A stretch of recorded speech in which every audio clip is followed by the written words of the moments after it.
ఉమ్మడి నెల్లూరు జిల్లాలో అక్రమ ఇసుక తవ్వకాలు అక్రమ రవాణాకు అడ్డు అదుపు లేకుండా పోయింది. ప్రభుత్వ పెద్దల కనుసన్నల్లో జరుగుతున్న ఇసుక అక్రమాలపై వైసీపీ శ్రేణులే మండిపడుతున్నారు. చిట్టమూరు మండలం గుణపాడు మెట్టు ఇసుక రీచ్ల వద్ద వైసీపీ నేతలు ఆందోళనకు దిగారు. అనుమతులు ముగిసినా ఇసుక తవ్వకాలు సాగించడంపై ఆగ్రహం వ్యక్తం చేశారు. వైసీపీ ప్రభుత్వంలో అంతా పోగొట్టుకున్నామని, ఇసుక అక్రమ తవ్వకాలతో తమ భూములని పోగొట్టుకోలేమని తెగేసి చెబుతున్నారు. వైసీపీ సర్పంచ్లు, ఎంపీటీసీలు నేతలు ఏకమై ఇసుక అక్రమ రవాణాను అడ్డుకున్నారు. అక్రమ ఇసుక రవాణా ఆపకపోతే రైతులు ప్రజలతో కలిసి పోరాటం ఉధృతం చేస్తామని హెచ్చరించారు. రైతులు నిస్సహాయమైన స్థితిలో ఉన్నారు. అందరి దగ్గర చేతులు జోడించి అడిగినారు. అయినా కూడా మైన్స్ ఏడి ఈ మీద, ఈ ఇరిగేషన్ టీడీ మీద చెప్పుకుంటున్నారు. ఉన్నతాధికారులుగా మీరు ఉద్యోగాలు చేస్తూ ప్రజలకు సేవ చేయడానికి ఉన్నారు.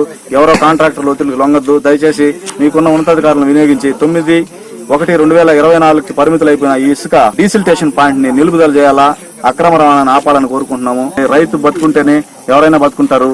దయచేసి మేము కోరుకునేది ఏంటంటే మిమ్మల్ని రైతులు కడుపు కొట్టద్దు. మీరు రైతులకు సదుద్దేశంతో డీసిల్టేషన్ అనే పేరుతో తీసుకొచ్చిన కార్యక్రమాన్ని అదే పద్ధతిలో పోనీయండి.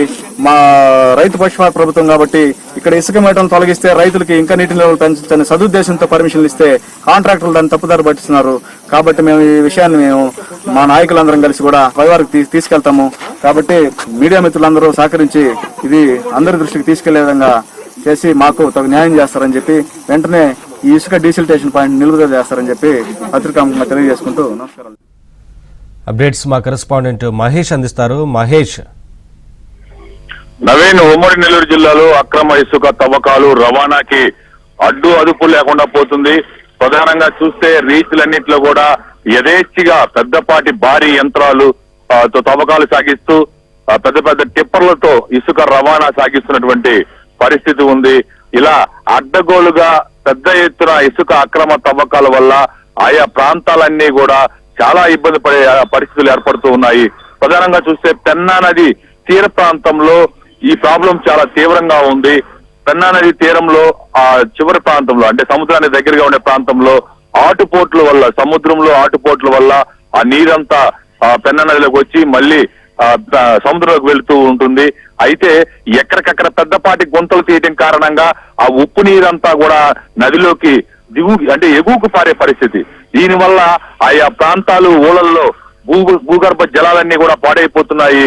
పెద్ద ఎత్తున ఉప్పు నీరుగా మారుతుంది అదంతా. దాంతో ఆయా గ్రామాలే అల్లాడిపోతున్నటువంటి పరిస్థితి. గతంలో తీయటి వాటర్ వచ్చేవి బోర్లు వేస్తే, కానీ వాళ్ళ రోజున ఉప్పు నీళ్లు వచ్చే పరిస్థితి. దాంతో ఊళ్ళే ఖాళీ చేసి పోవాలనే ఆయా గ్రామాల ప్రజలు తీవ్ర ఆవేదన వ్యక్తం చేస్తున్నారు. ఈ అక్రమ వ్యవహారాల వెనక వైసీపీ పెద్దలే సాగిస్తూ ఉండటం, అధికారులు ఎవరు కూడా ఛాయలకు రాకపోవటం తీవ్ర విమర్శలకు తావిస్తుంది. ఇవాళ రోజున ఏకంగా వైసీపీ శ్రేణులే దీనిపైన ఆందోళనకు దిగారంటే పరిస్థితి ఎంత ఘోరంగా ఉందో అర్థం చేసుకోవచ్చు.